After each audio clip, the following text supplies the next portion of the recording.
friends, welcome back on my channel. So friends, I have already had my tea and breakfast. It's a morning time, you can see.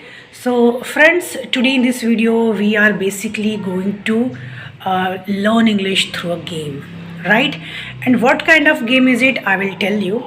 But before that, I'm going to show you my register. Friends, this is my register, and yeah, we are going to play this game using this register. So in this game, what I'm going to give you is, I'm basically going to give you few sentences and you have to translate that sentence into English. And what you have to do is you have to pause this video and you have to comment me whatever sentences I'm giving you, you have to convert that into English and you have to write it in the comment section. And you can check it after afterwards. You can check it. Friends, if you are ready, then yeah, let's get started. And friends, if you are watching me for the first time, then you can watch few of my previous video and then you will get to know that actually I have opened this channel because I'm practicing my English, and I also want you people to practice your English with me. So yeah, let's get started.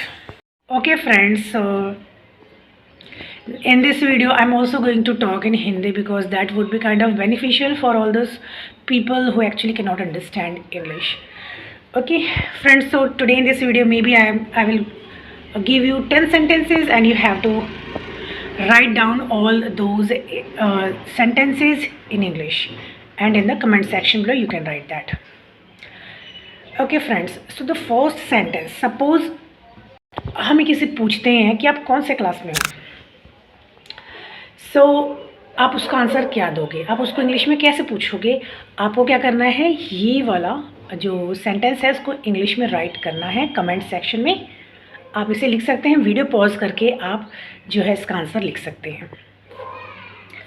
Okay friends, so अगर आपने answer लिख दिया है तो आप इसे check कर लीजिए कि आप किस तरीके से आपने आंसर लिखा है. फ्रेंड्स, तो अगर आपको किसी से पूछना है कि आप कौन से क्लास में हो, then you have to ask which class are you in. I am repeating it again, which class are you in, you have to ask, right. Okay friends, so second question is, यहाँ पे condition है, मैं आपको condition provide कर रही हूँ. जैसे कि अगर आपका फ्रेंड स्कूल में है और आपको आपके फ्रेंड कॉल करता है तो आपको उससे आप जवाब दे रहे हैं कि मैं स्कूल आ रहा हूँ, मैं रास्ते पे ही हूँ. Then how will you answer that. इस क्वेश्चन को आप डबल से सुन सकते हैं, ठीक है. तो इसका अभी आंसर जो है आपको कमेंट सेक्शन में लिखना है, then I will give you answer. Okay friends, so अगर आपने आंसर लिख दिया है पॉज करके, then I am going to give you answer of that. You can ask, I am on my way to school. I am repeating it, I am on my way to school, right. ये सब आपको याद रखना है. चलो, अगर third question है कि उसे नीचे रखो. लाइक सपोज किसी के हाथ में फॉर एग्जांपल गन है, तो अगर मुझे बोलना है कि वो गन नीचे रखो, then how will you ask this question. You have to translate it and you have to write it in English in the comment section below. Okay friends, if you have paused this video and you have written your answer, I'm going to give you answer. The correct answer would be put that gun down. आपको इस तरीके से लिखना है. I'm repeating it again, put that gun down. So friends, fourth question is, मैं फंस चुकी हूँ. जैसे हम कभी कहते हैं ना कि मैं लाइफ में फंस चुकी हूँ, तो उसको आप किस तरीके से आंसर करेंगे, ठीक है. तो इसको आप कैसे कहेंगे, आप इसको कमेंट सेक्शन में ज़रूर लिखें. ओके फ्रेंड्स, सो अगर आपने लिख लिया है तो मैं आपको इसका आंसर बता देती हूँ. इसका आंसर होगा I am stuck. I am stuck मतलब मैं फंस चुकी हूँ, right.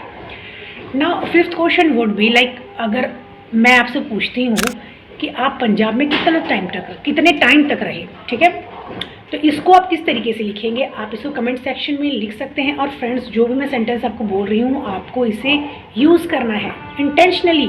You have to use this, right. So या write the answer in the comment section below and you can check it afterwards. So friends, if you have So friends, if you have written write down the answer, then I'm going to give you answer and you can check that. So friends, we can ask like this, how long have you been in Punjab? यानी पंजाब में आप कितने time तक रहे हैं, ठीक है. And sixth question is कि आप कभी ताजमहल गए हो.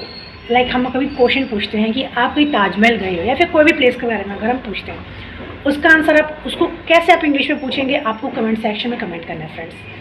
तो अगर आपने कमेंट सेक्शन में कमेंट कर दिया है तो you can check your answer. We can ask, have you ever been to Taj Mahal? क्या आप कभी भी ताजमहल गए हो, राइट. सेवेंथ इज, मैं कभी भी ताजमहल में नहीं गई. आप इसका आंसर किस तरीके से करोगे, इंग्लिश में किस तरीके से कहोगे, इसको भी आपको लिखना है आंसर. तो अगर आपने लिख दिया है then you can check your answer friends. We will say I have never been to Taj Mahal, right. So 7 हमारे सेंटेंस हो गए. अब हम देख लेते हैं एट्थ क्वेश्चन. एट्थ क्वेश्चन है, क्या तुम मुझे 1 कप ऑफ टी दे सकते हो? लाइक हम पूछ रहे हैं आगे से, तो इसको आप इंग्लिश में किस तरीके से पूछेंगे, आप मुझे कमेंट सेक्शन में कमेंट करें फ्रेंड्स. अगर आपने लिख दिया है answer then you can check it. We have to ask, could you give me a cup of tea? ये है, आप इसको मैं इसको एक बार फिर से रिपीट कर देती हूँ, could you give me A cup of T. Okay friends, हम चलते हैं अपने सेंटेंस नंबर 9 पे. 9th है, तुम दोनों में से कोई भी पार्टी में नहीं आ सकता है. Then how will you answer this? You have to comment in the comment section below. So friends, if you have written your answer then I'm going to give you answer. Neither of you can come to the party. मतलब तुम दोनों में से कोई party में नहीं आ सकता है. Neither of you can come to the party, right? So friends, अब हमारा लास्ट सेंटेंस है, वो भी आपको इसका भी आंसर आपको करना है. मैं रात भर जगी रही. मैं रात भर जगी रही, इसका आंसर आपको कमेंट सेक्शन में मुझे करना है and I will give you answer in next video. Friends, if you like this video and if you do like this video then please do not forget to like, share and subscribe to the channel. So friends, yeah, we will meet in next video. Till then, bye and take care.